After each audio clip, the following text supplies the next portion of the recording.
22 November থেকে নারায়ণগঞ্জে gas সরবরাহ বন্ধ থাকায় বিপাকে পড়েছেন বিভিন্ন শিল্প প্রতিষ্ঠান সংশ্লিষ্টরা। বন্ধ আছে উৎপাদন।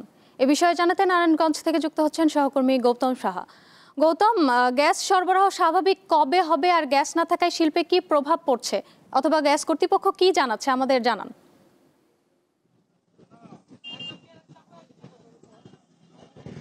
দেশের অন্যতম অর্থনৈতিক চালনা শক্তি পোশাক খাতে কিন্তু গ্যাস সরবরাহ বন্ধ থাকায় উৎপাদনে ব্যাপক ব্যাহত হচ্ছে বলে জানিয়েছেন পোশাক খাতের যে মালিকরা। সে বিষয়টি আমরা জানিয়েছেন।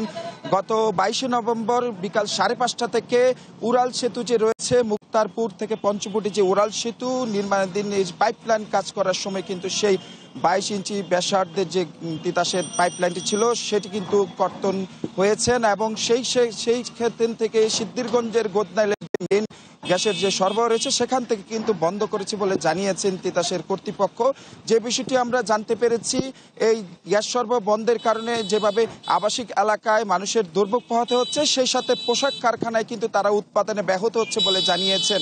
বিশেষ করে যে ফিনিশিং যে সেক্টর রয়েছেন, আয়রন সেক্টরে তারা কিন্তু উৎপাদন করতে ব্যাহত হচ্ছেন এবং যে অনেকে বিকল্প উপায়ে জ্বালানি দিয়ে কিন্তু তারা কিন্তু উৎপাদন কাজ চালাচ্ছেন। তবে এই উৎপাদন খরচ বেশি হচ্ছে বলে তারা জানিয়েছেন, যা প্রভাব পড়বে শিল্প খাতে।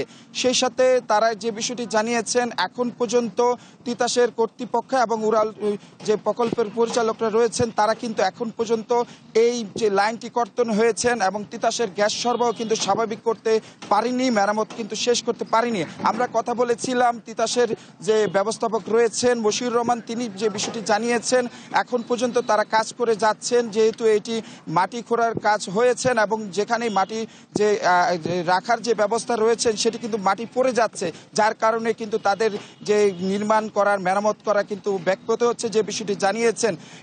এই গত 22 নভেম্বর এই নতুন নয়, এর আগেও কিন্তু 25 বারের অধিক কিন্তু এখানে কিন্তু তিতাসের গ্যাস লাইন কিন্তু কর্তন হয়েছে। এই উড়াল সড়কের নির্মাণ কাজের পাইপলাইনের কাজের সড়কের নির্মাণ কাজের সময় কিন্তু আমরা যে বিষয়টি জানতে পেরেছি এবং সেখান থেকে কিন্তু অগ্নিকাণ্ডের ঘটনা ঘটেছে এবং আহতের ঘটনা কিন্তু ঘটেছে এবং উৎপাদন ব্যয় এখন পর্যন্ত কিন্তু পোশাক খাত সহ সিমেন্ট যে গ্যাস নির্ভর শিল্প কারখানা কিন্তু উৎপাদন খাত ব্যাহত হচ্ছে এবং এই উৎপাদন খাত যাতে চালু রাখার জন্য গ্যাস সরবরাহ অতি শীঘ্রই যাতে সরবরাহ চালু করা হয় এবং মেরামত শেষ করা হয় সেই দাবিটি কিন্তু জানিয়েছেন পোশাক খাতের মালিকরা।